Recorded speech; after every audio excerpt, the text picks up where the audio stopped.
संगीता, ये जो लिखित शिकायत 21 तारीख को दर्ज कराई गई थी, उसमें जो कहा है इन दो पहलवानों ने और इंडियन एक्सप्रेस ने इसे छापा है, रूह कांप जाती है। जी। उस मंजर की कल्पना करके ही कि इन खिलाड़ियों पर क्या बीती होगी। डिग्गी बिल्ली बनी हुई भागती फिरती होंगी। आपको एफआईआर भी दी है, पॉक्सो के तहत एफआईआर तो आपको नहीं दी गई, उसकी कॉपी। दूसरी एफआईआर में क्या ये चीजें बाकायदा दर्ज की गई हैं या ये बस शिकायत दे दी, एफआईआर में इनका जिक्र नहीं है?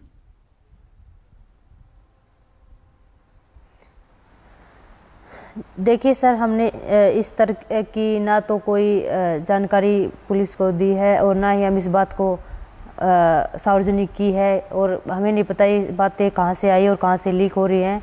तो और ना ही हम इस तरह की बातें को आगे सार्वजनिक करना चाहेंगे, क्योंकि ये जो एक बहुत ही सेंसिटिव मुद्दा है और लड़कियों का मुद्दा है, उनकी फैमिली को, उनको खतरा है। तो हमारी तरफ से ऐसा हमने कोई बयान सार्वजनिक नहीं किया है। हमें नहीं पता ये कहाँ से सार्वजनिक हो रही है चीज़ें। ठीक है, मैं आपकी निजता का सम्मान करता हूँ। खिलाड़ियों के नाम इंडियन एक्सप्रेस ने भी नहीं छापे हैं, पर यह जो जानकारी हासिल हुई, देश को कम से कम अंदाज़ा तो होना चाहिए आप लोगों पर किस तरह से मानसिक और शारीरिक उत्पीड़न, शोषण किया गया। पर अभी तक दिल्ली पुलिस छू नहीं रही है बृजभूषण शरण सिंह को। इस बात को लेकर आपको ताज्जुब होता है संगीता? बिल्कुल, क्योंकि सर हम परसों की बात ही है कि एक बेड के लिए हमें इतना फोर्सफुली पुश किया गया, हमें गाली गलौज दी गई, और जो क्रिमिनल है उसको उस तक पुलिस के हाथ क्यों नहीं पूछ रहे। हमें तो ये बात समझ में नहीं आ रही, क्योंकि हम इंसाफ की लड़ाई लड़ रहे हैं और अभी तक हमारे साथ इंसाफ नहीं हुआ। ऐसे में अनिल विज का ये कहना, वो आपके पूरे समर्थन में खड़े हैं। दुष्यंत चौटाला भी अब ये कह रहे हैं कि नहीं, जो परसों जो सर फूटे, जो खून बहा, उसकी भी एफआईआर दर्ज होनी चाहिए। हरियाणा सरकार की तरफ से आपकी प्रति समर्थन आता हुआ जो दिख रहा है, आप उसे कैसे देखती हैं?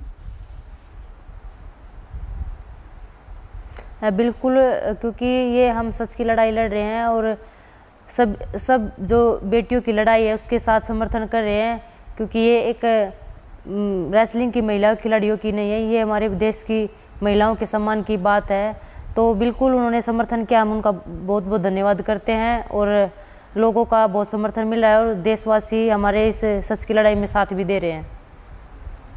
आपको लगता है इंसाफ मिलेगा आपको संगीता? देखिए सर, इंसाफ पाने के लिए यहाँ बैठे हुए हैं, और जब तक हमें इंसाफ नहीं मिलेगा हम यहाँ से नहीं जाएंगे। और जो आपका हर्जा हो रहा है, नुकसान हो रहा है प्रैक्टिस का, आगे की चैंपियनशिप्स के लिए जो आपकी तैयारी है, वो तो मटिया मेट हो गई। चाहे आप वहाँ पर करते हैं प्रैक्टिस, पर वो प्रैक्टिस और असल प्रैक्टिस में दिन रात का अंतर होता है।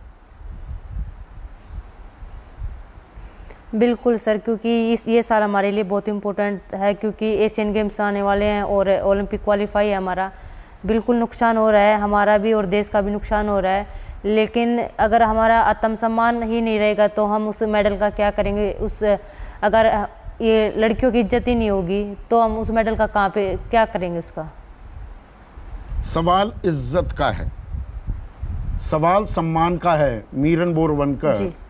और यहाँ पर जो ये देखिए, मैं संगीता का पूरा सम्मान करता हूँ और इनकी राइट टू प्राइवेसी को भी मैं बरकरार रखना चाहूँगा। मैं इनके मुंह से कुछ नहीं कहलवाना चाहता, लेकिन साथ ही साथ मैं पत्रकारिता का धर्म भी निभा रहा हूँ।